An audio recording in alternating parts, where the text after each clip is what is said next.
Hey everybody, back again with Pastor Jeff Carrell. Jeff, how are you? I'm good. Good to be here. Good to see you. I just want to start off by saying thank you for the amount of support you've given me over the last year. Most of the audience who listens a lot has heard your name quite a bit, but for those who are new, I would like to just take a minute to explain to them the help you've given me, if that's okay. That'd be awesome. Thank you. So, about a little over a year ago, I sought counsel because I was struggling with alcohol. And since then, been counseling with you, and it's been a tremendous blessing for me, because of God, because of your counseling, and because of my heart being willing to change. I've seen breakthrough, I've seen freedom from the addiction of alcohol, and now I have over a year sober. That's phenomenal. And there's a couple things throughout the time we've been meeting that have stuck out to me, like setting boundaries, Yeah.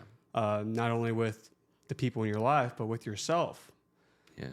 How to communicate better with my wife, because every couple thinks they have communication figured out because they know how to talk lovey-dovey, but it's those harder conversations that I think couples really need to focus on.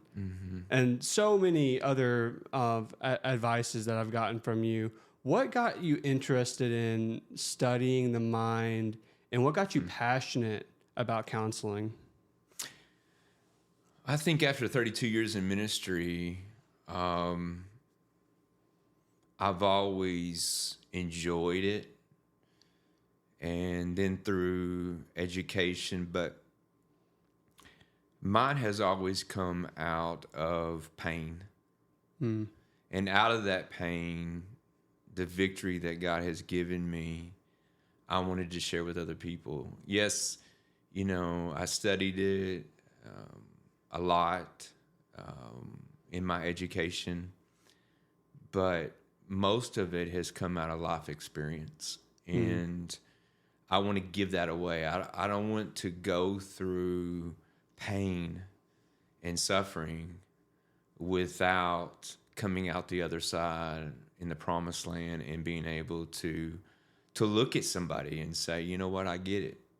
And you're going to make it. And to give the principles of how to do that and to walk alongside of them in that. Because I always say, everybody needs somebody. Yeah. Everybody needs a safe place to land and to just be them without judgment. Right. And so I think with me, it's come out of all the experiences that I had in life. Do you remember like a specific moment or a specific time in your life where it dawned on you, like, this is what I want to do? Like, I want to help people because I need help right now, and maybe you didn't have it. Yeah. I think it came at 25 years old when I surrendered ministry. Okay. I love to preach. Really, my calling is evangelist. And love to see people come to Christ. But I've always had a heart for that one-on-one. And through a difficult childhood, I've always had that soft heart and that desire to help people. So I think it started then. I just didn't know what I was doing at the time, but it started then. I've heard you say on the pulpit that your drug problem was getting drugged to church. Yeah. So early on, what was church life like for you? What was your relationship with God like? What did you think about it as a young man? I was 6 years old. We were living in Metropolis, Illinois, and going to a church called Eastland Baptist Church. And Pastor Brinker, which a lot of people listening might remember Louis Brinker, incredible man of God. But that's where I was saved at 6 years old. And then we moved to Paducah right after that. And we started going to Bible Baptist Church and Brother Don Young. And Probably at 7, I was water baptized, and he did that. And, stayed, grew up at Bible Baptist, and then now obviously Heartland Church. So I was always under incredible teaching and incredible men and women of God. At the same time, what bothered me the most was seeing, I know just from my family, the hypocrisy of walking into church and acting one way that somebody I don't even know, to getting in the car and the rest of the week acting totally different. Yeah. So that's what really bothered me about church, was that aspect. And just felt like, when I get older, this is not a God that I want to serve. And so had to find my way as I got older. And when you're young like that and you're seeing people who live a hypocritical life, it can really make you question faith altogether. It can. I think what it did for me was it just made me mad that we hear one thing and we agree to. We amen it and do all that, or have a title at church, and then you leave and it's totally opposite. Yeah. And when you're young, you don't know how to process that. And so for me, I think it was more just, how can this be? Why do we do this? And it was all about the outward appearance without people seeing the inward that was totally different. Now that you have had time to process it a little bit, what do you think part of that issue is with people? I can just speak to really the 70s. Growing up, that it was totally driven, personality driven. People wanted to, I can just speak from my family, wanted to hear Brother Don preach. But there was no personal relationship outside of church. So I can remember, the Bible never leaving the dashboard until the next Sunday. Yeah. So there was no devotion. There was nothing going on to strengthen the relationship and all that. And that's why I believe that it ended in disaster. Yeah. I feel like even now you see people doing that, leaving their Bible shut all week long. I feel like we're in a good spot here where there are a lot of people devoted to really like searching out God's will, looking in His Word. But, there's still got to be some out there who yes and amen, but then go home right back into that same situation they're in.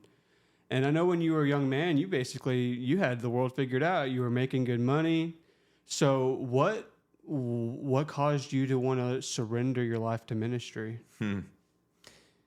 I've always said that, the Lord gives us free will, but I don't know that He did me. I was fortunate enough to be a vice president of a big medical company at 23 years old. And it was a very prestigious job, traveled the world. And about 1994,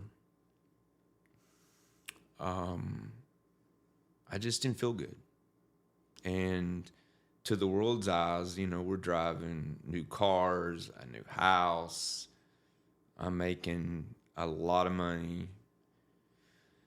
And so I went and seen a counselor, and got done with the session, and I put my hand on the door to walk out. And he said, "You can walk out of here, but you're going to be miserable until you surrender to God." Mm. And sure enough, at 25, to make a long story short, I was on a business trip in Miami, Florida, and I got sick, just out of the blue. I was staying at a house that was right on the ocean, and got so sick that I would literally have to run outside where the ocean air, where I could breathe. Mm. And, flew out the next day, was in Lourdes Hospital for 30 days, and my body shutting down. And the next day, on a Monday, they were going to send me to Vanderbilt because they couldn't figure out what was going on and that my organs were shutting down. And so on Sunday morning, everybody gone to church. I just kind of looked up and said, "God, if you'll heal me, I'll serve you the rest of my life. You got me." And I'm in ICU, hooked up to all this stuff, and lost, I don't know how much weight, and IVs were keeping me alive, keeping fluids in me, and because nothing else would stay down. And right after I said amen, and me and God wasn't close at that time. Mm. I was running hard, and I felt a warmth, and it went through my body, and energy came back, and I knew instantly that he had healed me. And that didn't really line up with my theology either. Mm. Like, we didn't talk much about that healing stuff, But 2 hours later, I signed myself out because they didn't want the responsibility. They didn't understand it, believe it. And that night, on a Sunday night, after I left the hospital, I went to church and surrendered to ministry and started my journey. What's it like when you have a miraculous healing moment like that? What are the prayers like? What's the talking with God like soon after that?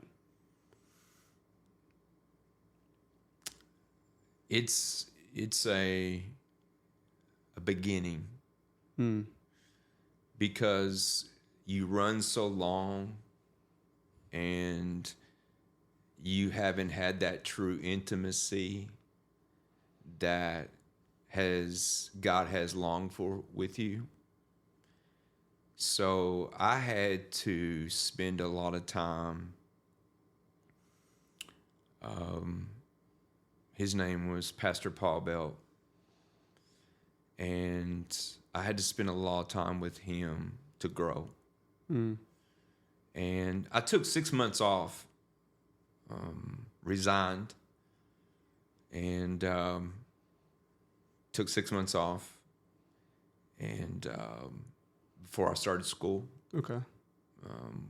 Started my undergrad at Mid-Continent when it was really thriving at that time. And just, regained and started a new journey with Christ and the calling that he had on my life.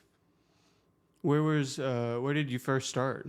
Whenever you got out of school, did you immediately go into a lead pastor role, or what did that process look like for you? So I finished my undergrad, and I was interning at Heartland. Mm-hmm.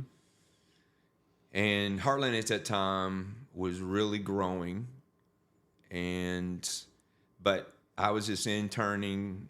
In 1997, Lori and I got a vision for doing a marriage weekend. Mm. Never done one before. Had a couple other couples that was interested in helping us. And we really didn't know what we was doing, but, through our experiences, we wanted to share that and try to help other couples. Mm-hmm. And so that, right after that, they decided to hire a pastor of adult ministry, which ranged from college to senior adults. And it came down to me and another guy, and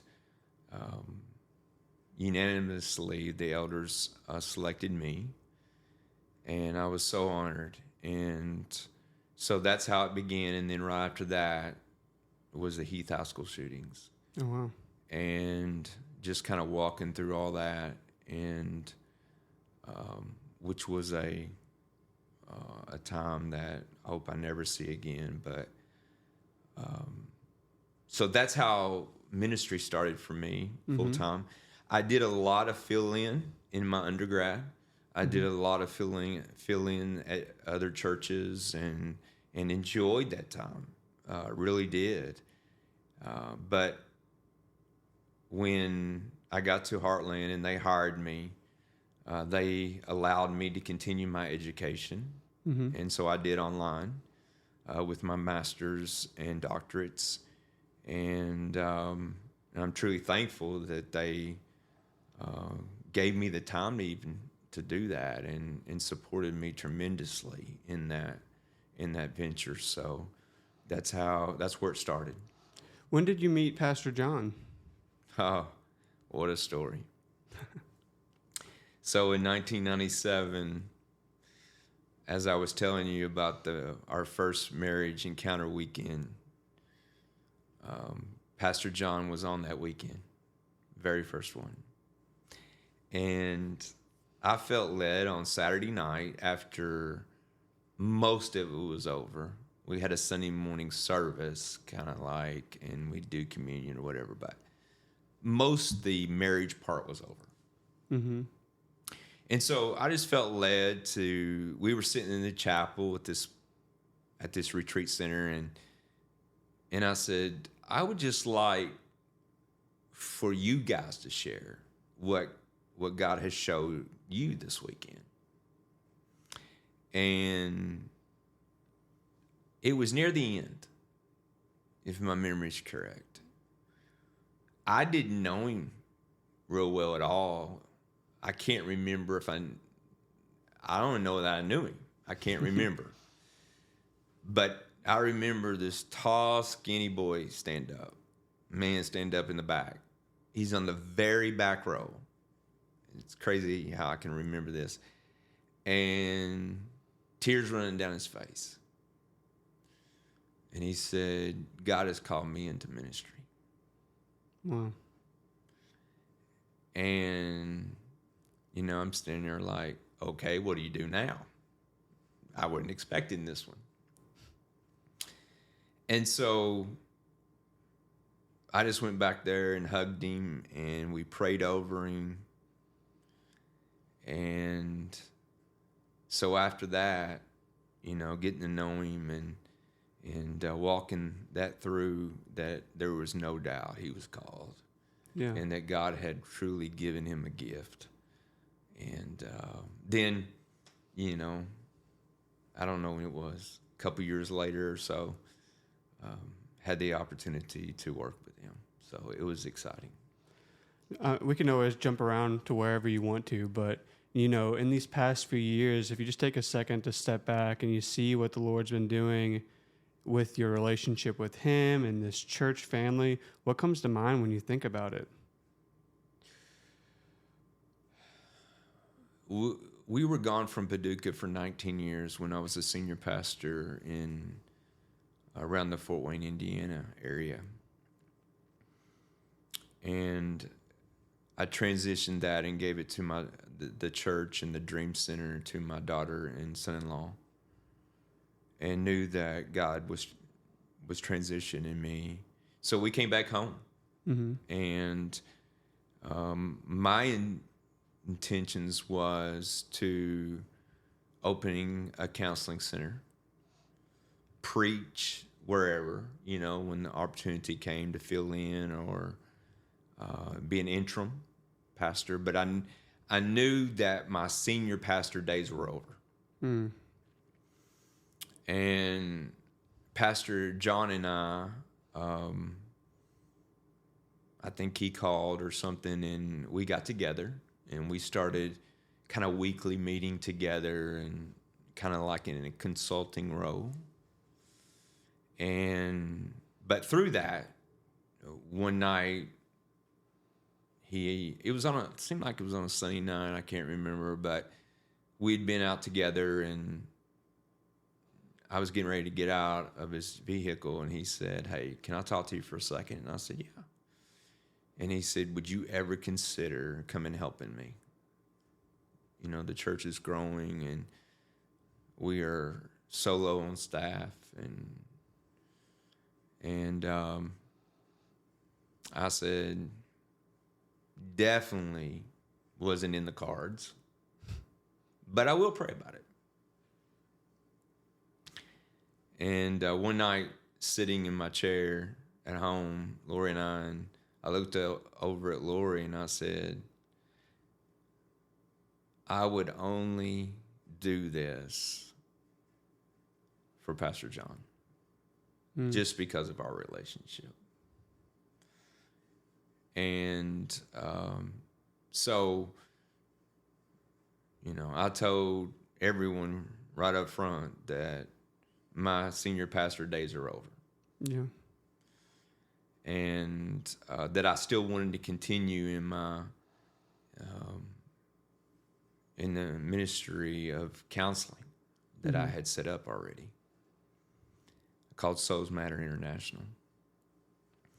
And but also do whatever I can to support him, help him, and walk alongside of him in Faith Center. So that's how it all began. And it's been a blessing. It's been a blessing to be back with Pastor John, and we have a lot of fun in ministry, but also to be able for me to understand a lot of times what he's thinking or going through, because I was a senior pastor. Yeah. And people don't realize the gap, like a wide gap between being an associate and a senior. It is a wide gap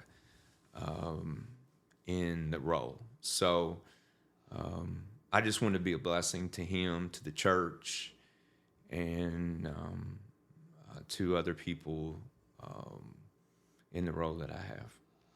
And now you guys are going to the nations. Man, I never thought about that. Farther than just helping here. That has been crazy, but I first started 3 years ago. I was invited to San Cristobal, Mexico, which is up in the mountains a ways, and it was an all-day trip to get there. And it was a conference, and I really wasn't supposed to speak. It was more to observe. But when we got there, Pastor John said, "You're speaking. I just feel led that you need to speak." And I did, and so many people came to Christ, which is the gift that God's given me. And him and I work so well together because so many times I'll give the altar call for salvation and walk people through that. And then I hand the mic to him. He does the rest because that's his gift. And so we work so well together. But I never dreamed that would ever be reality. And now, I probably go 4 to 5 times a year to different places in Mexico, and we have our international conference coming up the end of July. I did my first one last year with him, and it was incredible blessing. But I just fell in love with the people. My wife has fell in love with the people and the pastors, but also the people in the church, and to be able to love on them, and they're so appreciative, and it's just been a blessing. I called home my first trip, and it just hit me. I said to my wife, I said, Lori, this is the first time in 30 at that time would have been about 30 years of ministry that all I have to do is to preach his word. There's no meetings. I don't have to do staff meetings. I don't have to do any administration. All I have to do is get up. They do everything. They take us wherever we need to go, all that good stuff. Get in a van and go preach his word. And that was just, that was a moment that I continue to cherish every time I'm there. Mm-hmm.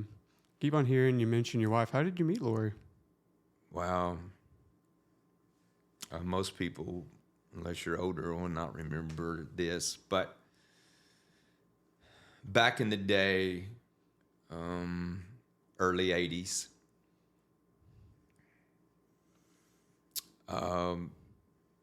when you was a teenager, you cruised Noble Park and Dairy Queen. Yeah. So that was when Dairy Queen, had the older outlets all around it, and like a dry, And anyway,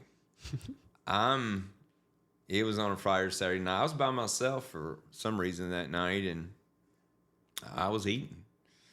And it pulled up to one of them, and Lori and her girlfriend was cruising around, and they seen me and kind of pulled up beside of me, and we just started talking, and through conversations that continued,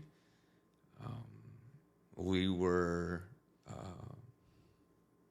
married in 84, and so we just celebrated 41 years of marriage. That's awesome. Congratulations. And thank you. And I was almost 18. I was just graduated from high school, and she was 18, almost 19. And everybody said it'd never work. And by the grace of God, we had a shotgun wedding, 9:30 at night. It's the only time we could get it. And, everybody thought we had to get married, Yeah. That was not the case at all. But we had our kids young, and my oldest one is turning 40 in a couple of days. Cannot believe it. We have 4 grandchildren. But the cool thing I thought was that growing up with our kids, we had a lot of things that we liked, My son was always wanting my clothes, and we liked the same music, and so it was pretty cool, that part of it. And we had a lot of energy, where we could do a lot of things with them. So I think that was an advantage of having kids, young in life. But it's been a ride, and I owe it all to God and to my wife.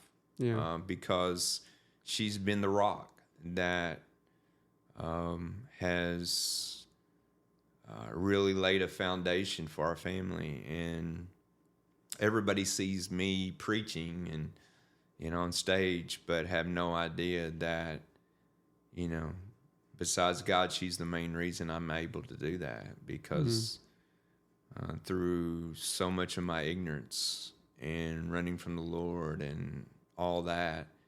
She kept praying for me and wouldn't give up. And I will always be forever grateful for her standing with me and believing in me and knowing what a covenant was. Oh, thank God for faithful wives. Yeah.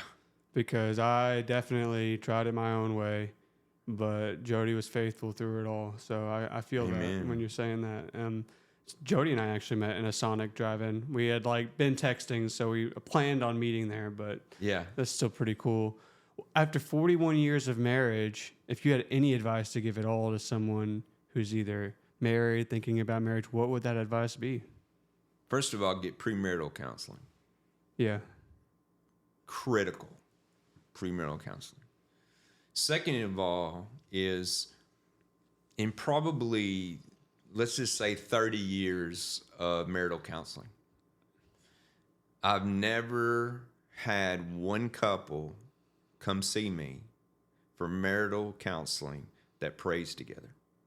Not one. So God has to be first or it will not work. And then after that is to learn the practical things that, one is to be a servant. We're going to serve each other, and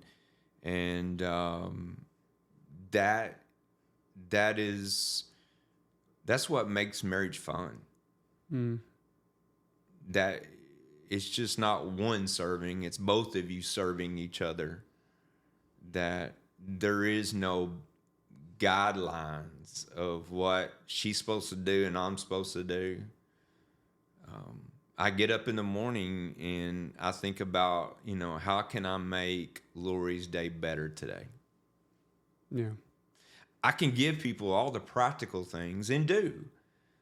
But the main thing is that God's got to be first in the marriage. And that requires work. So it's work. Marriage is work. But part of that work is both of you spending time with God every day. I feel like a lot of men miss that messaging in their heart. Like, how can I make my wife's day better today? And do you think that's just that separation from God, that maybe they don't think like that? Yeah, I mean, God, the closer I get to God, the more I love my wife and the more I want to serve her. Gotcha. Because if we're not spending the time that we need with God, then we become selfish. So it's all about, what she can do for me. Fill that need. Yeah, it's totally selfish. We live out of the flesh or we live out of the spirit. And so I know the days that, I feel closer to God, I love her more. And then, if something disrupts that time, so many times there's days that everything she says just goes right through you, And it's not her fault. It's my fault that I didn't give the Lord the time that he needed that day with me. And so that's the biggest key. Yeah. So I know you said your childhood was maybe a little bit harder, a little bit rougher. Would you care to dive in a little bit more and share what those situations were like with your parents or your family or whatever was causing the? I'll just make a long story short. Grew up only child. Both parents worked. Lived in Reeland. Upper middle class. Lived in a big 2-story home. And to the world's eyes, had it all. New cars. They would buy me things that I'd never even asked for. Motorcycles, 4-wheelers. I didn't ask for it. And I'd come home and there it is. But also during that time, nobody knew what was happening behind the closed doors. And I can't remember that their marriage was ever good. I think they survived. Dad worked all the time. He worked at the railroad shops. And at that time, it was the booming place. And you could work as much as you wanted to. And he did. He gave me an incredible work ethic. That's where I got it from. But they definitely did not work at their marriage. And coming out of the shower one day, I went to my bedroom, which was upstairs, and I had a phone in my bedroom. And I was probably around 13 at that time, and just happened to pick up the phone for whatever reason. And I heard another guy on the phone talking to my mom. And so I had my godfather, who was Pastor Johnny Sims, who has gone to be with the Lord. And he went and approached her the next day. She worked at the hospital, and she admitted to it. And on my 14th birthday, they had bought me this incredible jukebox, like you would have in a restaurant. Oh, yeah. And could not wait to get up and play with it, that morning. But when I woke up, my mom was sitting on the side of the bed, and she said, "I'm leaving." And I'm like, "This is my birthday. I'm leaving. And I will let you know where I'm at." And the problem is she didn't. And destroyed my dad. And a lot happened that I won't go into. But so I'm 14 years old and basically raising myself. Yeah. And so, a lot of people think that if I got this and I got that and got the great job and got all the money and that everything will be great. And I learned at an early age that's not true at all. So I saw a lot of dysfunction, which carried into my marriage at the beginning because I didn't know what a marriage looked like. Right. I had no idea of what a God-centered marriage looked like.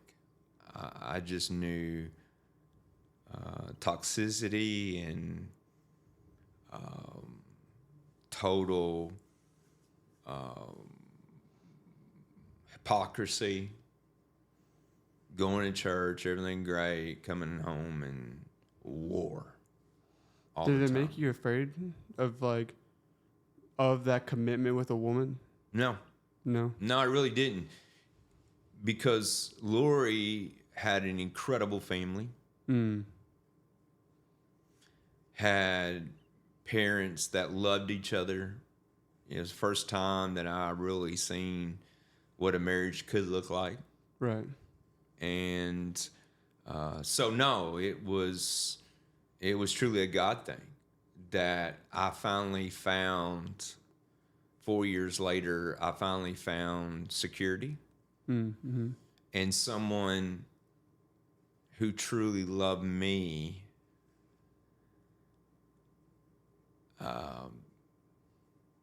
without strings attached. Yeah. And so it was very, very healing. And so no, it was just the opposite. I understand. You know, a lot of people deal with, you know, maybe the father leaving instead of the mother. But I do know a good friend of mine whose mom left, and it is hard. You know, either way, it's hard because you left, like you said, you were raising yourself. Because I'm sure it made your dad distance himself. Yeah. And so whichever side of the nucleus it is, it can make the whole family just completely crumble. Yeah. And being the only child, Right. you know, like, there's nowhere else to turn. Mm-hmm. And, you know, one of the things that it did instill to me, along with sports, was I don't know how to quit.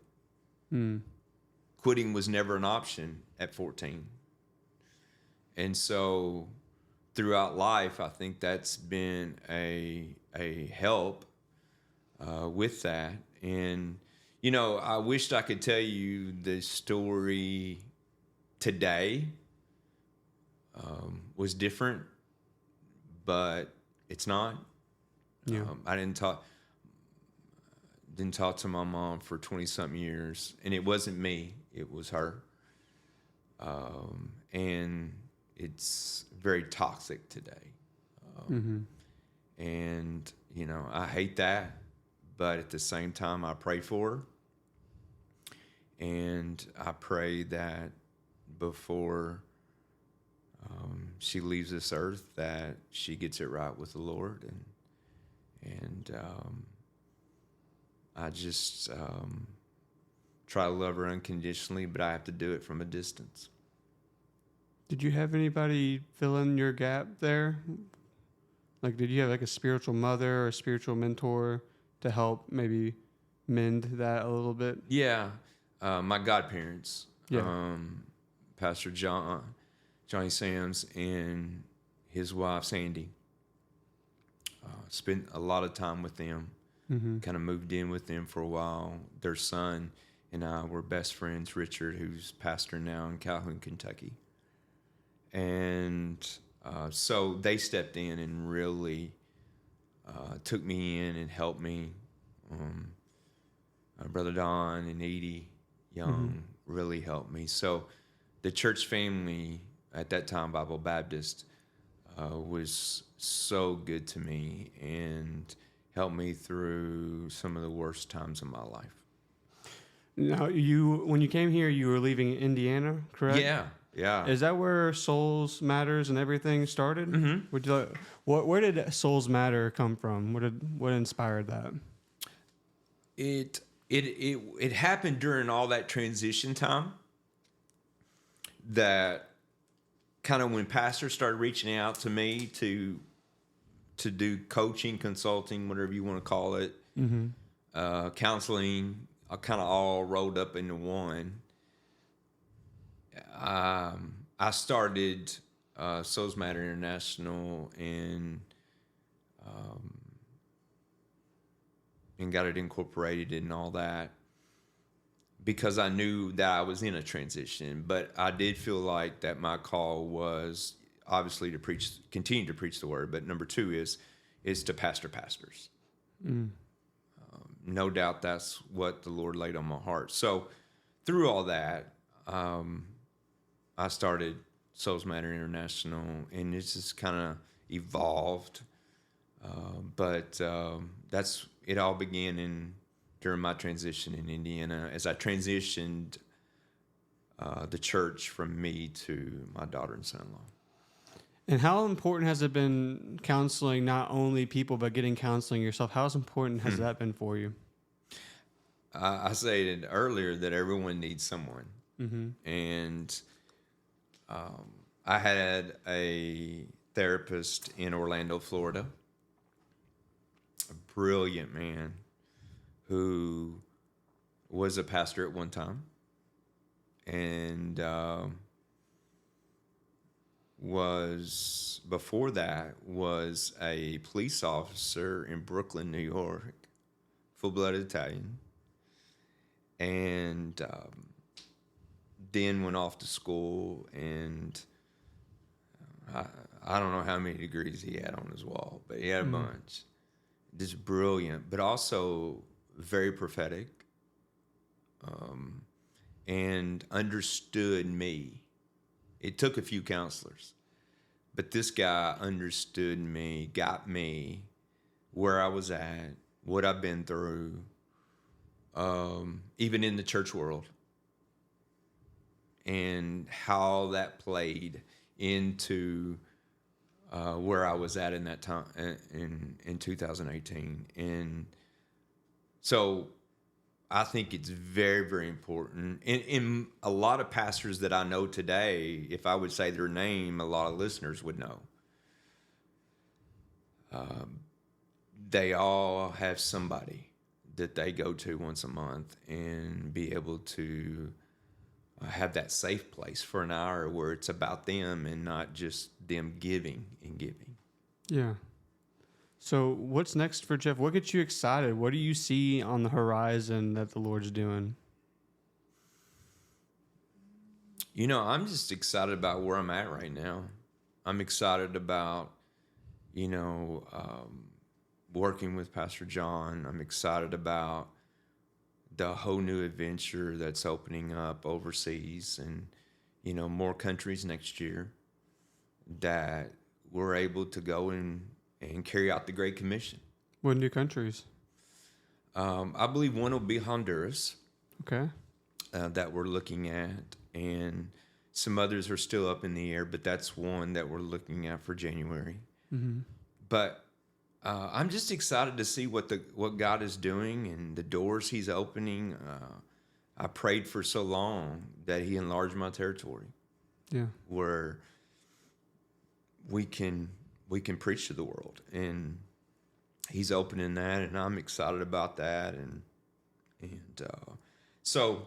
And then to continue to help people and in their walk with Christ or in their marriage or wherever they're at. Yeah. So in this season, I feel very content in where God has me. Is there anything else you want to share with the people before we hop off here? I think it's that I truly appreciate what you do. I truly appreciate you having a opportunity for people to share their story. And because that's part of healing. Mm-hmm. God made us that way. As much that we express and talk about, the more it loses power over us, the bad stuff.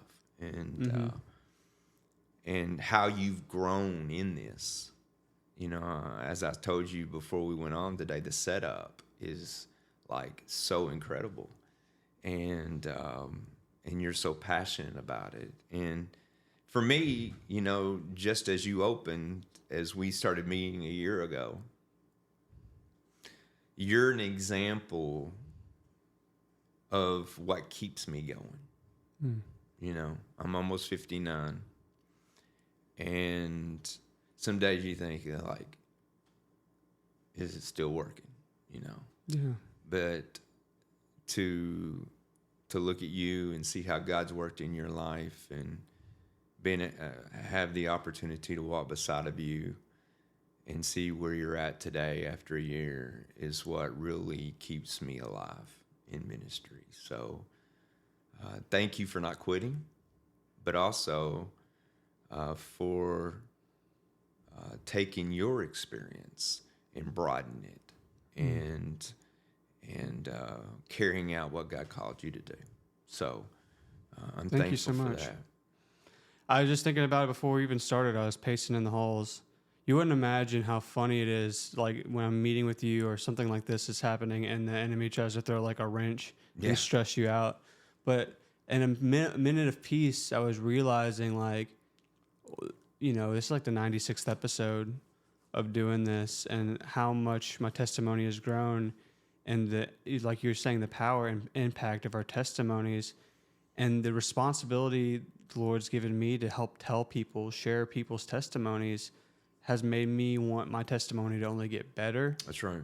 So that's why getting sober was so important. That's why continuing to walk with the Lord and strengthening my relationship with Him is so important, because I don't want to be on here sharing testimonies and be living a life not acceptable to Christ. That's right. So it's passionate to me, and I hope it makes other people passionate about their own lives and get encouraged to take that step. Yes. To maybe even give Jesus a chance, because he's not just some guy we're talking about who lived That's right. 2,000 years ago. He like lives in us. He's changed our lives. That's right. And I know that through how many years of ministry have you had? 32. 32. I mean, there's so much more Yeah. that you could share, the ups and downs. Oh yeah. I mean, the physical battles you faced Yeah. with your body Yeah. more than once, if I'm Yes. not mistaken. Correct. And so just it's incredible how we could sit here for 5 more hours and not even scratch the surface of what God's done in your life. And so thank you so much. It's been an honor. Thank you for having me. All right, guys. I'll talk to you next time.